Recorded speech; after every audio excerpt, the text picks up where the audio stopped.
Right now, the United States and China are locked in a multi-trillion-dollar war over the future of the world. If you follow the mainstream financial press, you have been told a very specific and compelling narrative. You have been told that the ultimate choke point in this global struggle is a single company located in a quiet suburb of the Netherlands called ASML. According to this popular narrative, ASML holds an absolute unyielding global monopoly on the most complex machines ever built by human hands, extreme ultraviolet lithography systems. These massive $400 million machines are the only instruments on Earth capable of printing the microscopic circuits that power everything from advanced artificial intelligence data centers to hypersonic missiles. Because of this monopoly, Washington has effectively weaponized the Dutch giant, forcing it to cut off supply lines to Beijing. But this widely accepted story is missing a massive fundamental truth. ASML does not build these machines in isolation. In fact, if you strip away the outer metal casing of an ASML lithography system, you find that the Dutch company is primarily an architect and an assembler. The true technological miracles, the components that push against the very boundaries of known physics, are designed and manufactured elsewhere. Deep within ASML's European supply chain sit two quiet German engineering powerhouses whose names rarely make front page headlines. Without these two German companies, ASML's flagship systems are nothing more than empty multi-ton metal containers. In the grand theater of modern geopolitics, it's not just the Dutch who hold a monopoly over the digital age, it is the two German masterminds who possess the ultimate hidden leverage over both the United States and China. This is the untold story of the hidden force controlling the global chip war.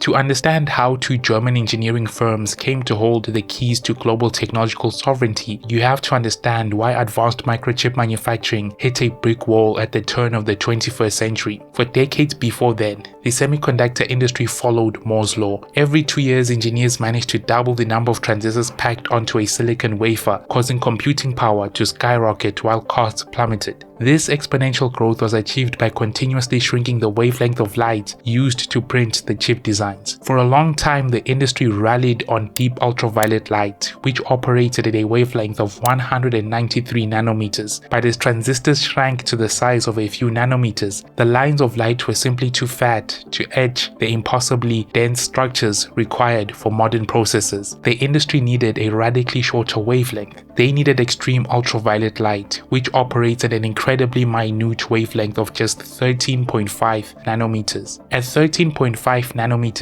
light ceases to behave like the visible light we experience in our everyday lives. Extreme ultraviolet light is so volatile and fragile that it's absorbed by virtually everything it touches. It cannot pass through traditional glass lenses because the glass itself absorbs the light instantly. When ASML set out to commercialize EUV lithography in the late 1990s, ASML realized that they could not rely on standard corporate R&D. They did not have the internal capability to solve the optical and laser crisis presented by EUV light. Instead of trying to invent everything under one roof, ASML made a critical strategic decision. They built a highly exclusive, deeply codependent European tech supply chain. They outsourced the creation of the light source to Trumpf, a family-owned industrial laser pioneer based in Ditzingen, Germany. Concurrently, they outsourced the entire optical guidance system to Zeiss AG, a legendary lens maker nestled in the hills of Oberkochen, Germany. Over 3 decades, these three companies traded engineering secrets, aligned their corporate roadmaps, and cross-invested in each other's subsidiaries. This hyper-specialized European alliance created an insular ecosystem that money alone cannot buy. The global semiconductor choke point does not begin and end in the Netherlands. Its roots are buried deep in the industrial heartland of Germany.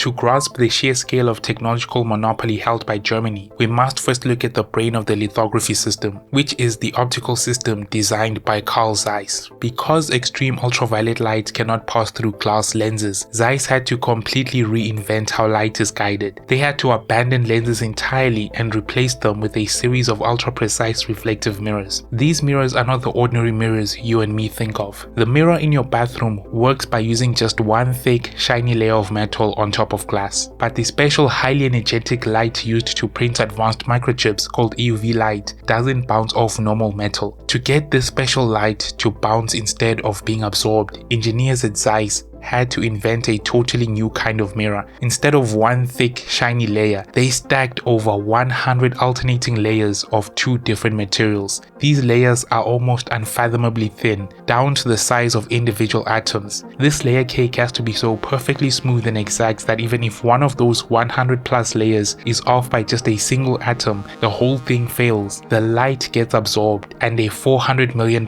machine becomes a giant paperweight. To make these work, Zeiss has to polish them until they are practically the smoothest objects physically possible to create in the universe. To put this into perspective, if the mirror were the size of the globe, the highest mountain or deepest valley in its surface would be less than a single millimeter high. This is a level of flatness that is practically supernatural. It requires clean rooms that are mathematically cleaner than a hospital operating room. In the context of the modern chip war, this extreme mechanical precision translates directly into absolute geopolitical leverage. You cannot simply reverse engineer Zeiss mirrors by stealing a digital blueprint or hacking into a corporate server. The secret of Zeiss lies in the highly trained hands of German master technicians who have spent their entire lives perfecting the art of precision optics.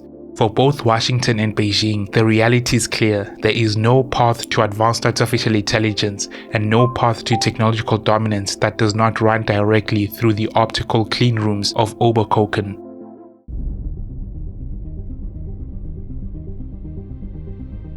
If Carl Zeiss provides the sophisticated brain that guides the light, Trumpf provides the raw, pulsating heart that generates it. As previously established, extreme ultraviolet light does not exist in a natural, usable form on Earth. To create a sustainable beam of EUV light inside a lithography machine, Trumpf had to engineer one of the most violent high-energy industrial processes ever introduced to a factory floor. Deep inside this machine is a vacuum chamber, a pocket of absolute nothingness. What happens inside it is borderline insane. It starts with tin, liquid metal, screaming toward 200 miles per hour into the dark. Then the laser wakes up. As each droplet falls, the laser hits it twice. This process happens at temperatures nearly 500,000 degrees, hotter than the surface of the sun. The tin doesn't melt or boil. It detonates into a glowing ball of plasma, and in that tiny explosion, it spits out the one thing this entire machine was built to capture: a very specific, very precious sliver of light. Mirrors snatch the light and aim it at the silicon. And the crazy part of all of this isn't a one-time process. The laser has to nail a falling droplet 50,000 times every second. And if it misses by even a nanosecond, the chip fails and millions of dollars of silicon turn to garbage, but no pressure. There is no other company on Earth that can mass produce an industrial laser system capable of this level of sustained hyper-precise violence. Trumpf's laser technology represents a hard physical barrier, a literal law of physics wrapped in German steel that keeps the entire global semiconductor industry completely dependent on a single European supplier.